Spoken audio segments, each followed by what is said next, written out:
তোমরা এখন টার্ম সিম্বলের অ্যাটমিক টার্ম সিম্বলটা পড়েছো। এবার আমরা যেটা পড়ব molecular term symbol. Atomic term সিম্বলটা তোমরা কি পড়েছিলে? যে স্পিন মাল্টিপ্লিসিটি 2s+1, আর এখানে এল থাকছে, এলটা হচ্ছে টোটাল অরবিটাল অ্যাঙ্গুলার মোমেন্টাম, এদিকে ক্যাপিটাল জে থাকছে, যেটা হচ্ছে রেজাল্টেন্ট অ্যাঙ্গুলার মোমেন্টাম। এটা অ্যাটমিক টার্ম সিম্বলে তোমরা পড়ে এসছো। এবার আমরা পড়বোটা অ্যাটমের জন্য। এবার হচ্ছে মলিকুলের জন্য টার্ম সিম্বল কিরকম হয় তার নিয়ম কানুনগুলো আমরা এবার একটু দেখবো। এখানে কিছু মিল আছে, দেখো ওখানে যেমন সব ইংলিশ অ্যালফাবেট দিয়ে এল জে এগুলো সব কি ইংলিশ অ্যালফাবেট দিয়ে হয়েছে, মানে বেসিক্যালি টোটাল অরবিটাল অ্যাঙ্গুলার মোমেন্টামটা দেখো ইংলিশ অ্যালফাবেট দিয়ে করা হয়েছে। আরো ডিটেলসে যখন ভুলে যাবো তখন বুঝতে পারবে ব্যাপারটা। এখানে যেটা করা হয় রোমান অ্যালফাবেট দিয়ে। তাহলে এখানে যে প্রেজেন্টেশনটা কিরকম ভাবে হয় টার্ম সিম্বলের মলিকুলের, না এখানে মাথায় 2s+1 ওখানে যেমন ছিল এখানেও থাকবে। ওখানে যেমন এলটা টোটাল অরবিটাল অ্যাঙ্গুলার মোমেন্টাম এল ছিল, এটা হচ্ছে যে ক্যাপিটাল ল্যামডা বলা হয়, এটা হচ্ছে রেজাল্ট্যান্ট অ্যাঙ্গুলার মোমেন্টাম বা একে স্পেকট্রোস্কোপিক স্টেটও বলা হয়। আর এর ঠিক নিচে সাফিক্সে সেন্টার অফ ইনভার্সনের যে সিমেট্রি জি হবে না জিরাডে না উনজিরাডে সেটা লেখা হয়, আর প্লেন অফ সিমেট্রিটা ঠিক এর উপরে লেখা হয়, সেটা প্লাস হবে না মাইনাস হবে সেই হিসাবে রিপ্রেজেন্ট করা হয়। এই হচ্ছে টোটাল রিপ্রেজেন্ট। তাহলে একবার বলছি, এটা হচ্ছে স্পিন মাল্টিপ্লিসিটি, এই ক্যাপিটাল ল্যামডাটা যেটা রোমান অ্যালফাবেট দিয়ে লেখা হয় সেটা হচ্ছে রেজাল্ট্যান্ট অ্যাঙ্গুলার মোমেন্টাম বা স্পেকট্রোস্কোপিক স্টেট।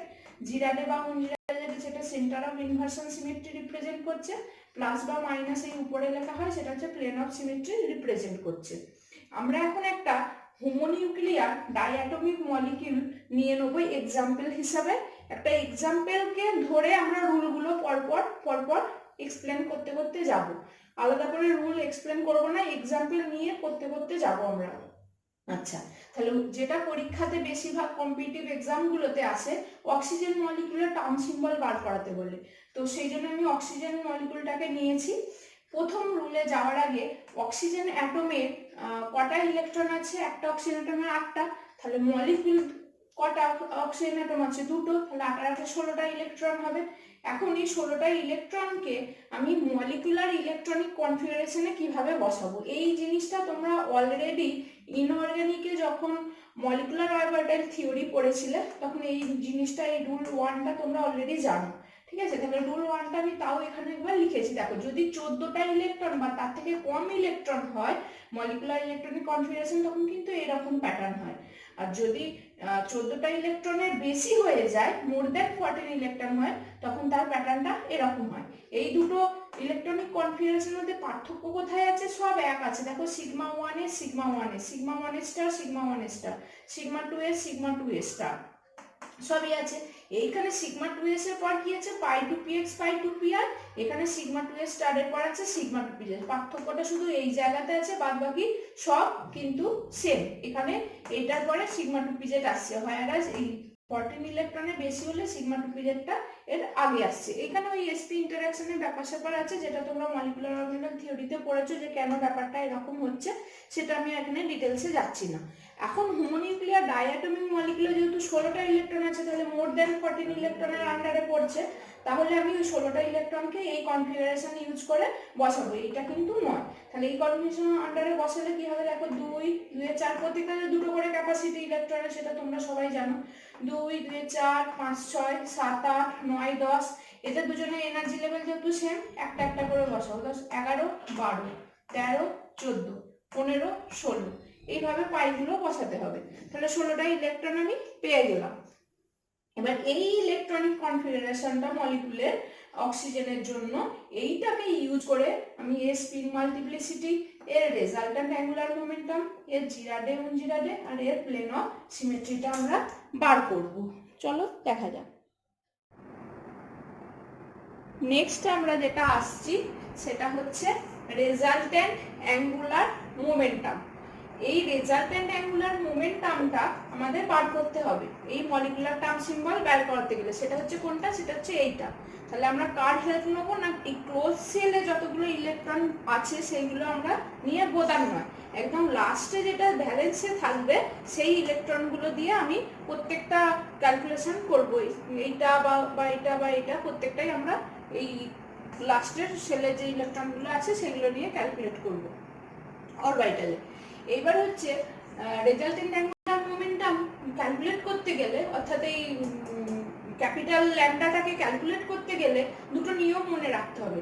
যদি ইলেকট্রনটা সিগমাতে থাকে, ইলেকট্রনটা যদি লাস্টের অরবিটালে ইলেকট্রন যদি সিগমাতে থাকে তাহলে স্মল ল্যাম্ডাটা 0 হয়, আর যদি পাইয়েতে থাকে তখন স্মল ল্যাম্ডাটা +1 -1 হয়। এই নিয়মটা এটা মাথায় রাখতে হবে। এবার যেমন অ্যাটমিক টার্ম সিম্বলে তোমরা অলরেডি ফ্যামিলিয়ার, যে যখন আমরা এই টোটাল অরবিটাল অ্যাঙ্গুলার মোমেন্টাম বার করতাম তখন কি করতাম, L1 L2 এগুলোকে কি করতাম, যোগ করতাম, যোগ করে তারপরে এটা পেতাম। তাহলে এই 0 1 2 3 এদেরকে 0 হলে কি ক্যাপিটাল S, 1 হলে P, 2 হলে D, 3 হলে F, এগুলো ইংলিশে ক্যাপিটাল লেটারে আমরা রিপ্রেজেন্ট করতাম। এখানেও ঠিক একইভাবে এই স্মল ল্যাম্ডাগুলোকে যোগ করে যে ভ্যালুটা পাবো সেটা হচ্ছে ক্যাপিটাল ল্যাম্ডা। তো সেইটা 0 1 2 3 4 এইগুলো যখন ভ্যালুগুলো পাবো তাদের প্রেজেন্টেশন 0 হলে হবে রোমান অ্যালফাবেটে এরকম ক্যাপিটাল সিগমা, পাই, ডেল্টা, ফাই, টি, 4 হলে টি, এরকম ভাবে রোমান অ্যালফাবেট দিয়ে আমরা রিপ্রেজেন্ট করবো। এগুলো যেমন ইংলিশ অ্যালফাবেট দিয়ে, এগুলো রোমান অ্যালফাবেট দিয়ে রিপ্রেজেন্ট করব। আমরা ছিলাম কি না, এক্সাম্পল নিয়েছিলাম অক্সিজেনের। অক্সিজেনের আমি কি পেয়েছি না, লাস্টের যে অরবিটালে দেখো পাই স্টার 2px এ একটা ইলেকট্রন, পাই স্টার 2py এ একটা ইলেকট্রন। এখন আমি এখানে বলেছি ইলেকট্রন যদি পাইয়ে থাকে তখন স্মল ল্যাম্ডাটা +1 -1 হবে। দেখো এই দুটো হচ্ছে পাইয়ে ইলেকট্রন আছে, তাহলে এটা +1 হবে, এটা -1 হবে। আর তার মানে সিগমাতে যেহেতু 0 আছে আর 2pzটা যেহেতু সিগমা অরবিটাল তৈরি করে, তার মানে এখানে আমাদের ধরে নিতে হবে যেমনটা অ্যাটমিক টার্ম সিম্বলে আমরা করতাম +1 0 -1, ওখানের সাথে পুরোপুরি কম্পেয়ার করলে দেখতে পাবো এইটার ক্ষেত্রে পিজেডটা হচ্ছে মানে সবসময় পিজেডটা 0 হবে। তার কারণ পিজেড সবসময় সিগমা অরবিটাল ফর্ম করছে, আর সিগমা অরবিটাল ফর্ম করা মানেই হচ্ছে resultant angular momentum for molecular term সিম্বলের নিয়ম হচ্ছে সিগমা অরবিটালের জন্য 0 হবে, তাহলে পিজেডটা সবসময় 0। তাহলে বাদবাকি যেটা px py পড়ে থাকবে সেটা পাই অরবিটাল ফর্ম করছে এবং সেটার ভ্যালুটা হবে +1 আর -1। তাহলে এই ক্যাপিটাল ল্যাম্ডা সমান কি হয়ে যাবে, λ1 + λ2, λ1 + λ2, একটা +1 একটা -1, দুটোকে যোগ করলে 0 হবে। তাহলে ক্যাপিটাল ল্যাম্ডাটা আমি 0 পেলাম, 0 হলে তাহলে তার টার্ম কি হয়ে যাবে, আমরা পেয়ে গেলাম ক্যাপিটাল সামেশন। এরপরে আমি আসবো স্ট্রিং মাল্টিপ্লিসিটি আর সেন্টার অফ ইনভার্সন কি করে ক্যালকুলেট করতে হয় সেটা আমরা দেখব। এবার আসছি স্পিন মাল্টিপ্লিসিটি ক্যালকুলেশন, যেটা অলরেডি তোমরা অ্যাটমিক টার্ম সিম্বল পড়ার সময় পড়েছো। তাহলে আমার যেটা অক্সিজেনের ক্ষেত্রে উদাহরণ নিয়েছিলাম, এখানে কটা ইলেকট্রন আছে, একটা, এটা একটা, এই দুটো আমি নেব, ক্লোজ সেলের বাইরে যে ইলেকট্রন আছে সেগুলো নিয়ে আমরা কাজ করব। তাহলে আমার দেখো একটা ইলেকট্রন S1 তার মানে কি হাফ প্লাস হাফ হবে স্পিন মাল্টিপ্লিসিটি ক্যালকুলেট করতে গেলে, তো তোমরা সবাই জানো, যোগ করলে 1 হয়ে গেল। তাহলে এই ক্যাপিটাল এস এর জায়গায় আমি 2 × 1 প্লাস বসালাম, তাহলে 3 হয়ে গেল। তাহলে এইখানে মলিকুলার টার্ম সিম্বল এখনো অবধি এই কটার রুল নাম্বার 3 ইউজ করে কি পেয়েছি, দেখো 3 সামেশন, এটা আমি পেয়ে গেছি। এখানটা 3 হলো, এর জায়গায় এটা সামেশন হলো, এটা পেলাম। এরপরে এখন আসছে কি centre of inversion. Centre of inversion জিনিসটা তোমরা অর্গানিকে পড়ে এসেছো অলরেডি, সেন্টার অফ সিমেট্রি বলে। আমি এখানে তাও একবার রিমাইন্ড করিয়ে দিচ্ছি। সিগমা 2s, যদি 2s দিয়ে সিগমা অরবিটাল হয় তাহলে কি হবে, এরকম ভাবে ওভারল্যাপ করবে। ওভারল্যাপ করার পরে এবার মাঝখান থেকে আমি যদি দু সাইডের অর্গানের দিকে যাই, এই মাঝের পজিশন থেকে দেখো এদিকেও গেলে প্লাস সাইন পাচ্ছি, এদিকেও গেলে প্লাস সাইন পাচ্ছি। যদি সেম সাইন পাই তখন সেটাকে কি বলা হয়, জি সিমেট্রি অর্থাৎ জিরাডে। এটাকে ইয়েতে বলা হয়, ফুল নাম হচ্ছে জি ফর জিরাডে। একইভাবে আমি দেখো তাহলে সিগমা 2s যদি জিরাডে হয়, সিগমা 1s এই একই ওভারল্যাপ হবে। দেখো সিগমা 1s জিরাডে, তার মানে বন্ডিং যদি জিরাডে হয় তার করেসপন্ডিং অ্যান্টি বন্ডিংটা কি হবে, উল্টো হবে, কোন জিরাডে ইউ হবে। তাহলে জিরাডিকে শর্টে জি, কোন জিরাডেকে ইউ লেখা হয়। তাহলে 1s এর বন্ডিং জি হলে অ্যান্টি বন্ডিং ইউ হবে, 2s এর বন্ডিং জি হলে অ্যান্টি বন্ডিং ইউ হবে। সিগমা 2pz, সিগমা 2pz, তাহলে এই 2pz অরবিটালটা কি রকম ভাবে থাকে, এই রকম ভাবে আছে। ধরো এটা যদি জেড অ্যাক্সিস হয় তাহলে এটা প্লাস, এটা মাইনাস, তাহলে এটা মাইনাস এটা প্লাস, তবে তো এইভাবে সিগমা অরবিটালটা তৈরি হবে দুটো 2pz এর ওভারল্যাপে। দেখো আমি যদি এর ক্ষেত্রে যেমন এখানে মাঝখানে একটা পয়েন্ট নিয়েছি, আর তাহলে এই যে মাইনাস মাইনাস ওভারল্যাপ করেছে, তবে তো সেম সিগমা অরবিটাল তৈরি হয়েছে বা বন্ডিং অরবিটাল তৈরি হয়েছে। তাহলে এর এইদিকে আমি যখন আসছি কি পাচ্ছি প্লাস, এইখান থেকে আবার ওই সেম দূরত্বে যদি যাচ্ছি কি পাচ্ছি প্লাস, তাহলে সেম সাইন পাচ্ছি, সেই জন্য সিগমা 2pzটাও জিরাডে হলো। তাহলে এর উল্টোটা মানে অ্যান্টি বন্ডিংটা কি হয়ে যাবে উনজিরাডে, সিগমা 2pz এর অ্যান্টি বন্ডিং দেখো উনজিরাডে ইউ। এবার আসছি পাই 2px বা পাই 2py। দেখো পাই 2px বা পাই 2py পাই বন্ডিং গুলো কি হয় এইরকম ভাবে ওভারল্যাপ করে, পাই বন্ড গুলোতে এইরকম ভাবে থাকে, সিগমা গুলো যেমন মুখোমুখি এইভাবে ওভারল্যাপ করে, তার পাই গুলো এইভাবে ওভারল্যাপ করে।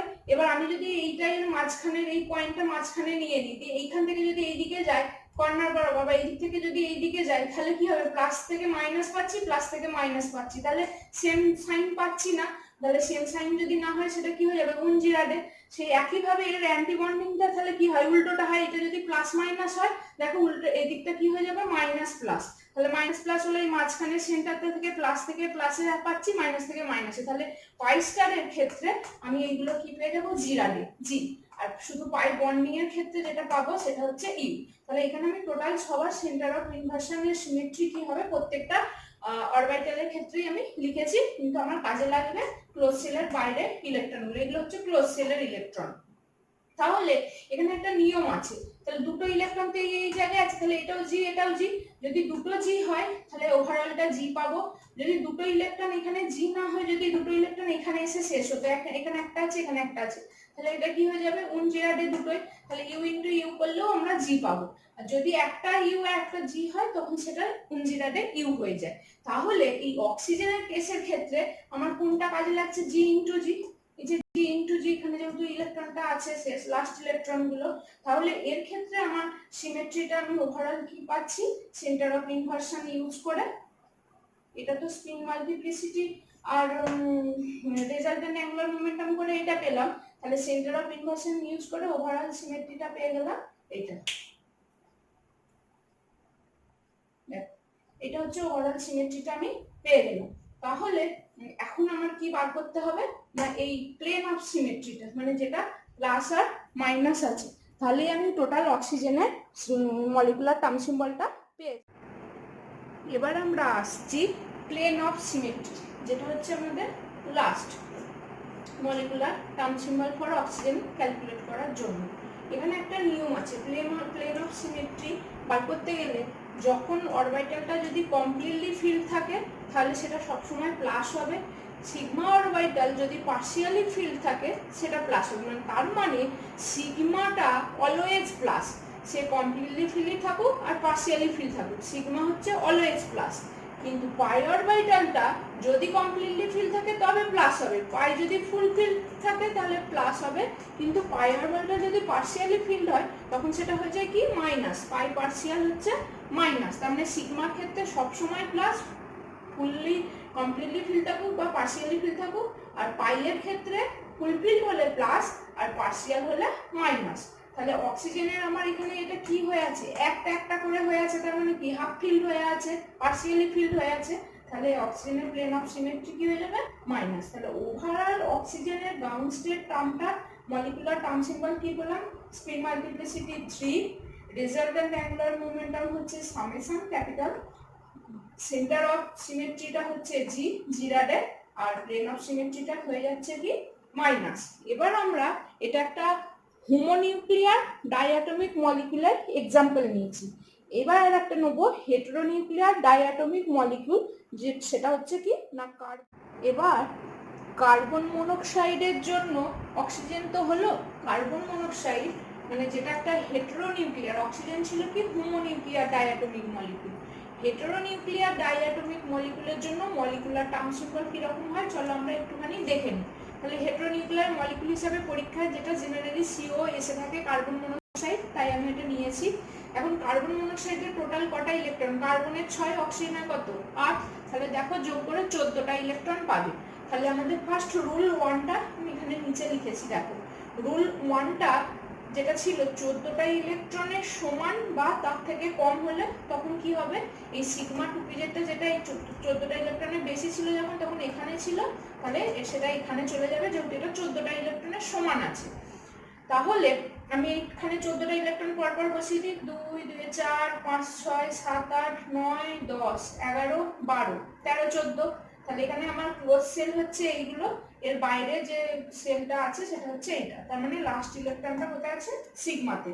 তাহলে এটা হলো আমার রুল 1। তাহলে রুল 2 তে চলে যায়, সিগমাতে যদি ইলেকট্রন থাকে স্মল ল্যাম্ডা কি হবে, সবসময় বলেছি অলওয়েজ 0, অক্সিজেনের যখন এক্সাম্পলটা করছিলাম অলওয়েজ 0। তাহলে এটা যদি 0 হয় তাহলে এর রিপ্রেজেন্টেশন কি হবে, 0 রিপ্রেজেন্টেশন সামেশন হবে।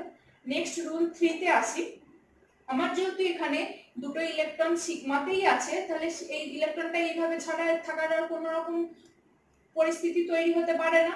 তাহলে এখানে কি হয়ে যাবে, এসটা কি হয়ে যাবে, 0 হয়ে যাবে, plus half minus half cancel out হয়ে গিয়ে 0 হয়ে যাবে। তাহলে স্পিন মাল্টিপ্লিসিটি আমি কি পাবো, এখানটা 0 বসিয়ে দিলে 1 পাবো। এটা গেল রুল 3। এরপরে যেটা আমাদের জিরাডে বা অনজিরাডে বা এই প্লাস মাইনাস এটা যেটা আছে, এইটা হেটেরোনিউক্লিয়ার ডাইঅ্যাটমিক মলিকুলের জন্য এটা আমরা ব্যবহার করতে পারবো না। For heteronuclear diatomic molecule sign of centre of inversion and plane of symmetry cannot be use.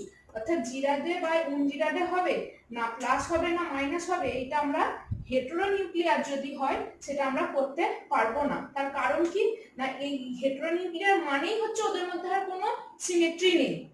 হেটেরোনিউক্লিয়ার মানেই হচ্ছে ওদের মধ্যে কোনো সিমেট্রি নেই। এটা যদি হোমোনিউক্লিয়ার হতো তখন আমরা ওগুলো ক্যালকুলেট করতাম, যেমন অক্সিজেনের ক্ষেত্রে করেছি। সুতরাং এইখানটায় বা এই যে নিচের দিকে যেখানে এই সাইনগুলো লেখা হয় সেটা এই জন্য এর থাকবে না। তাহলে কার্বন মনোক্সাইড মলিকুলের জন্য আমার মলিকুলার টার্ম সিম্বল হয়ে যাবে 1 উপরে স্পিন মাল্টিপ্লিসিটির জন্য, আর রেজাল্টেন্ট অ্যাঙ্গুলার এর জন্য কি হয়ে যাবে, সামেশন হয়ে যাবে।